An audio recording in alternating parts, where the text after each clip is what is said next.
Hello everyone, welcome to the channel learning with Gautam. तो आज के इस वीडियो हम करने वाले हैं क्लास 12th होम साइंस के यानी कि गृह विज्ञान के वीवीआई ऑब्जेक्टिव क्वेश्चन आंसर को, जो कि आपके आने वाले बोर्ड एग्जाम के लिए काफ़ी ज़्यादा इंपॉर्टेंट क्वेश्चन रहने वाला है। इस वीडियो में मैंने जितने भी क्वेश्चन लिए सभी क्वेश्चन सिलेक्टेड और इंपॉर्टेंट है, तो आप लोग वीडियो को अच्छे से ध्यानपूर्वक और लास्ट तक जरूर देखिएगा, क्योंकि इसी में से कई सारे क्वेश्चन आपको बोर्ड एग्जाम में भी देखने को मिल जाएगा। तो चलिए शुरू करते हैं फर्स्ट क्वेश्चन से। और पहला क्वेश्चन है हमारा कि पुरुषोत्तर अवधि होती है, तो पुरुषोत्तर अवधि कब तक होती है? तो प्रसव के 45 दिनों तक, प्रसव से 45 दिनों तक पुरुषोत्तर अवधि होती है, यानी कि ऑप्शन नंबर सी हो जाएगा इसका। अब अगला क्वेश्चन है निम्न में से, यानी कि चार ऑप्शन जो दिया हुआ है इसमें से किस हार्मोन के स्राव के कारण पुरुष में पुरुषत्व का गुण आता है? किस हार्मोन के स्राव के कारण पुरुष में ना पुरुषत्व गुण जो होता है वो आता है? किसके कारण? तो टेस्टोस्टेरोन के कारण। ऑप्शन नंबर ए हो जाएगा। टेस्टोस्टेरोन हार्मोन के कारण पुरुष में क्या होता है? पुरुषत्व गुण जो होता है वो आता है। ऑप्शन नंबर ए हो जाएगा, टेस्टोस्टेरोन के कारण। अगला क्वेश्चन है ज्ञानात्मक विकास की कितनी अवस्थाएं होती है? ज्ञानात्मक विकास की कितनी अवस्थाएं होती है? तो 4 अवस्थाएं होती है ज्ञानात्मक विकास की, यानी कि ऑप्शन नंबर सी हो जाएगा इसका।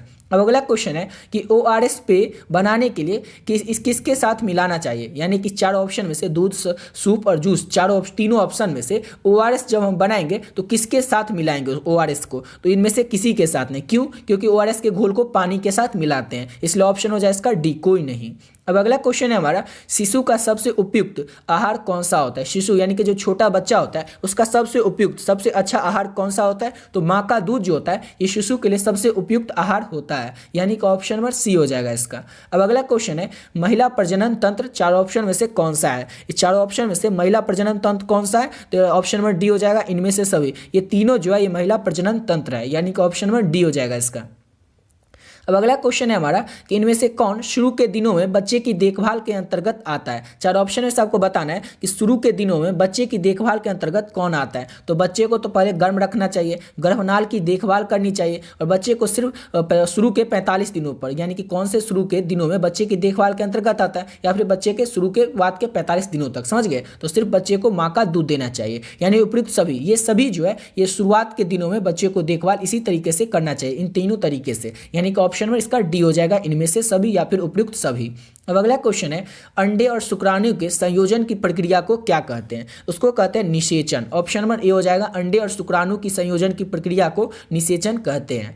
नेक्स्ट क्वेश्चन है नवजात शिशु 24 घंटे में कितना देर सोता है? नवजात शिशु जो होता है वो 24 घंटे में 16 से 18 घंटे सोता है, यानी कि ऑप्शन नंबर सी हो जाएगा। नवजात शिशु यानी कि जो छोटा बच्चा होता है वो 24 घंटे में कम से कम 16 से 18 घंटे तक सोता ही रहता है। अब अगला क्वेश्चन है हमारा एड्स कैसे फैलता है? तो एड्स जो है वो संक्रमित सुइयों के द्वारा फैलता है, ऑप्शन नंबर सी हो जाएगा। एड्स कैसे फैलता है? तो संक्रमित सुइयों के द्वारा। अगला क्वेश्चन है हमारा कि मानव शरीर की सबसे बड़ी ग्रंथि निम्न में से कौन है? मोस्ट इंपॉर्टेंट क्वेश्चन है ये कि मानव शरीर की सबसे बड़ी ग्रंथि कौन सी है? तो यकृत, यानी कि जो लीवर है वो मानव शरीर की सबसे बड़ी ग्रंथि है, यकृत, यानी कि ऑप्शन नंबर ए हो जाएगा। अब अगला क्वेश्चन है हमारा कि दूषित जल पीने से कौन सा रोग होता है? दूषित यानी कि गंदा पानी जो हम पिएंगे उससे हमें कौन सा रोग हो जाएगा? तो पीलिया रोग हो जाएगा, ऑप्शन नंबर ए हो जाएगा इसका। अब अगला क्वेश्चन है हमारा निम्न में से, यानी कि 4 ऑप्शन में से कौन विशिष्ट बालकों का प्रकार नहीं है? तो आर्थिक अक्षमता जो है ये विशिष्ट बालकों का प्रकार नहीं है, यानी कि ऑप्शन नंबर ए हो जाएगा इसका। अब अगला क्वेश्चन है हमारा संवेदात्मक विकास कितने प्रकार के होते हैं? संवेदात्मक विकास जो होते हैं वो 2 प्रकार के होते हैं, यानी कि ऑप्शन नंबर बी हो जाएगा। संवेदात्मक विकास कितने प्रकार के होते हैं? तो 2 प्रकार के। नेक्स्ट क्वेश्चन है हमारा कि कूड़ेदान में किसका छिड़काव करना चाहिए? जो कूड़ेदान होता है उसमें हमें किस चीज़ का छिड़काव करना चाहिए? तो DTP का छिड़काव करने चाहिए कूड़ेदान में, यानी कि ऑप्शन नंबर सी हो जाएगा इसका, DTP का। अब अगला क्वेश्चन है रोग निरोधक क्षमता कितने प्रकार की होती है? तो जो रोग निरोधक क्षमता होता है वो 2 प्रकार की होती है, यानी कि ऑप्शन नंबर बी हो जाएगा इसका। 2 प्रकार की होती है रोग निरोधक क्षमता, ऑप्शन नंबर बी हो जाएगा। अब अगला क्वेश्चन करते हैं। तो नेक्स्ट क्वेश्चन है हमारा स्त्री के प्रथम दुग्ध स्राव को कहते हैं, तो उसको क्या कहते हैं? उसको कोलोस्ट्रॉम कहते हैं, ऑप्शन नंबर बी हो जाएगा। स्त्री के प्रथम दुग्ध स्राव को कोलोस्ट्रॉम कहते हैं, ऑप्शन नंबर बी हो जाएगा। अगला क्वेश्चन है शारीरिक विकास की सबसे महत्वपूर्ण अवस्था कौन सा है? ये भी भी मोस्ट इंपॉर्टेंट क्वेश्चन आपके बोर्ड एग्जाम के लिए। शारीरिक विकास की सबसे महत्वपूर्ण अवस्था जो है वो बाल अवस्था है, यानी कि ऑप्शन नंबर बी हो जाएगा। बाल अवस्था जो है ये शारीरिक विकास की सबसे महत्वपूर्ण अवस्था है। नेक्स्ट क्वेश्चन है कृत्रिम या फिर लुप्त अंग वाले बच्चों की विशेष आवश्यकताएं इस 4 ऑप्शन में से कौन कौन सी है। तो देखिए, प्राकृतिक चिकित्सा चाहिए, जो लुप्त अंग वाले बच्चे होंगे या कृत्रिम बच्चे होंगे उनको शारीरिक अवस्था भी चाहिए और शैक्षणिक अवस्था भी चाहिए, यानी कि पढ़ाई लिखाई भी उनको होनी चाहिए, यानी कि इनमें से सभी ऑप्शन नंबर डी हो जाएगा। जो कृत्रिम और लुप्त अंग वाले बच्चे होते हैं उनको ये तीनों व्यवस्था होनी चाहिए, आवश्यकता होनी चाहिए। ऑप्शन नंबर डी हो जाएगा इनमें से सभी। अगला क्वेश्चन है शिशुओं तथा बालकों के लिए अतिरिक्त व्यवस्था कौन सी है। 4 ऑप्शन में से आपको बताना है। तो क्रेच डे केयर केंद्र ये जो है शिशुओं तथा बालकों के लिए अतिरिक्त व्यवस्था केंद्र है। ऑप्शन नंबर सी हो जाएगा इसका। अब अगला क्वेश्चन करते हैं। तो नेक्स्ट क्वेश्चन है उत्तेजक, जिंदा दिल और रोमांचक ये किस चीज का प्रतीक है, किस कलर का ये प्रतीक होता है। तो लाल का प्रतीक होता है। उत्तेजक, जिंदा दिल और रोमांचक जो होता है ये लाल रंग का प्रतीक होता है। ऑप्शन नंबर सी हो जाएगा।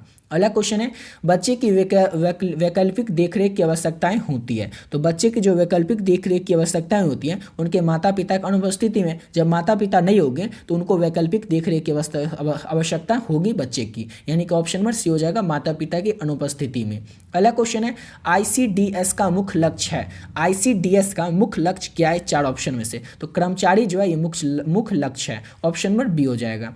उसके बाद अगला क्वेश्चन करते हैं। इसका मुख्य लक्ष्य जो होना चाहिए था वो बच्चे और महिलाएं होना चाहिए। समझ गए, बच्चे और महिलाएं हो जाएगा। ऑप्शन नंबर इसका सी हो जाएगा। अब अगला क्वेश्चन करते हैं। तो नेक्स्ट क्वेश्चन है हमारा ऊर्जा देने वाले खाद्य पदार्थ कौन से हैं 4 ऑप्शन में से। तो प्रोटीन, कार्बोहाइड्रेट और वसा ये तीनों जो है ये ऊर्जा देने वाले खाद्य पदार्थ हैं। ऑप्शन नंबर डी हो जाएगा इसका। अब अगला क्वेश्चन है कि बच्चों में विटामिन ए की कमी से कौन सा रोग होता है। मोस्ट इंपॉर्टेंट क्वेश्चन है आपके आने वाले एग्जाम के लिए। तो रतौंधी जो है ये बच्चों में विटामिन ए की कमी से ये रोग होता है रतौंधी। ऑप्शन नंबर ए हो जाएगा। अब नेक्स्ट क्वेश्चन है कि निम्नलिखित में से कौन प्राकृतिक तंतु है। 4 ऑप्शन में से कौन प्राकृतिक तंतु है। तो प्राणिज जो हो जाएगा, प्राणिज ये प्राकृतिक तंतु है, यानी कि ऑप्शन नंबर बी हो जाएगा। प्राणिज धब्बा जो होता है ये प्राकृतिक तंतु है। अगला क्वेश्चन है प्रोटीन निम्न पदार्थ में से किसमें पाया जाता है। प्रोटीन जो है शक्कर में पाया जाता है, घी में पाया जाता है, तेल में या दाल में। तो प्रोटीन जो है वो दाल में पाया जाता है, ये आप लोग को ऑलरेडी पता ही होगा। प्रोटीन निम्न में से किस पदार्थ में पाया जाता है, तो दाल में। ऑप्शन नंबर डी हो जाएगा। नेक्स्ट क्वेश्चन है गर्भावस्था में रक्त में किस तत्व की कमी आ जाती है। गर्भावस्था के दौरान रक्त में यानी कि खून में किस तत्व की कमी आ जाती है, तो लौह तत्व की, यानी कि ऑप्शन नंबर बी हो जाएगा इसका। अब अगला क्वेश्चन है हमारा कि पोषण मानव जीवन की आवश्यकताएं हैं। तो पोषण मानव जीवन की प्राथमिक आवश्यकताएं हैं। ऑप्शन नंबर ए हो जाएगा। पोषण जो है ये मानव जीवन की प्राथमिक आवश्यकताएं हैं। ऑप्शन नंबर ए हो जाएगा। अब अगला क्वेश्चन है दूध का सबसे अच्छा स्रोत क्या होता है। तो कैल्शियम जो होता है ये दूध का सबसे अच्छा स्रोत होता है। दूध में सबसे ज़्यादा कैल्शियम पाया जाता है, यानी कि ऑप्शन नंबर ए हो जाएगा। दूध जो होता है कैल्शियम दूध का सबसे अच्छा स्रोत कैल्शियम होता है। नेक्स्ट क्वेश्चन है पारिवारिक जीवन चक्र को मुख्यतः कितने भागों में बांटा गया है। जो पारिवारिक जीवन चक्र है इसको मुख्यतः 4 भागों में बांटा गया है, यानी कि ऑप्शन नंबर डी हो जाएगा। पारिवारिक जीवन चक्र को मुख्यतः 4 भागों में बांटा गया है। अगला क्वेश्चन है आहार आयोजन में कौन सी अवधि सम्मिलित नहीं है। 4 ऑप्शन में से तो आहार आयोजन में किशोर अवस्था जो है वो सम्मिलित नहीं है। 0 से 6 महीने तक वृद्धावस्था और रोग की अवस्था ये जो है आहार आयोजन में सम्मिलित है, लेकिन किशोर अवस्था जो है ये आहार आयोजन में सम्मिलित नहीं है, यानी कि ऑप्शन नंबर बी हो जाएगा इसका।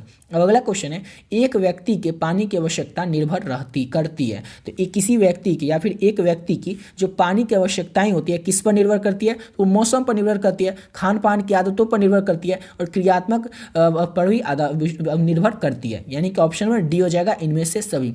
एक व्यक्ति की यानी किसी भी व्यक्ति की एक व्यक्ति की जो पानी की आवश्यकताएं होती है कि पानी कितना पिएगा ये निर्भर करता है मौसम पर, खान पान पर या उसके और भी क्रियात्मक विशेषताओं पर। ऑप्शन नंबर डी हो जाएगा इनमें से सभी पर।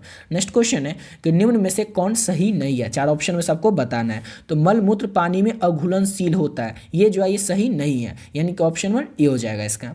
अब अगला क्वेश्चन है हमारा कि नगरों में पानी प्राप्त करने का स्रोत है। तो नगरों में पानी को प्राप्त करने का स्रोत कौन सा है, तो वाटर वर्क्स जो है नगरों में यानी कि शहर में पानी प्राप्त करने का स्रोत है। ऑप्शन नंबर बी हो जाएगा। इसी के साथ वीडियो पे कंप्लीट करते हैं। आशा करता हूँ आप लोग को वीडियो अच्छा लगा होगा। तो मिलते हैं नेक्स्ट वीडियो में नए वीडियो के साथ।